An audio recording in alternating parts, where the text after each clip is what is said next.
The second stitch is known as a purl stitch, so for the sake of this I'm just going to keep what we've already done here just to demonstrate. But this could be you just starting, so you'd cast on in the same way, cast on in whichever way suits you.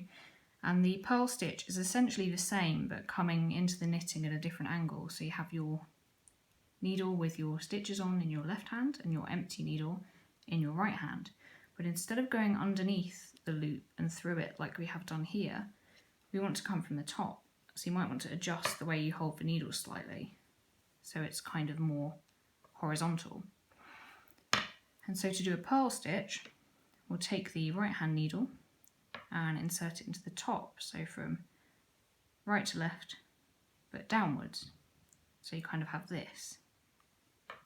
And you want to grab the yarn that's coming from your ball and you want to wrap it over the top of the needle you've just inserted over both needles, and then take it underneath the right needle. So you've created another loop and you'll just want to pull that through, much like knitting, but kind of you're coming in from the top, and pull it off. So you want to go in from the top, wrap this yarn around,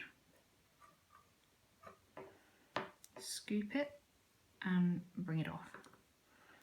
Come in from the top, scoop that yarn around that top needle, scoop it out and bring it off.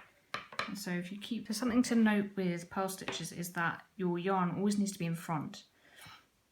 So you can't be bringing it round from the back here and trying to go like this because it will just go wrong. So you need to take it and keep it in front of your work, bring it around the needle, scoop it and take it off.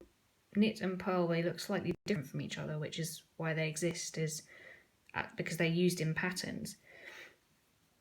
And we started with a knit stitch and it kind of looks like this. It looks like a series of little beads, whereas the purl stitch here looks more like a plait. So depending on which stitch you use, the piece will have a different look, and if you turn it over it will be the same on the other side, just in reverse. So you have these plaits on one side on the bottom half and you have the beads on the top.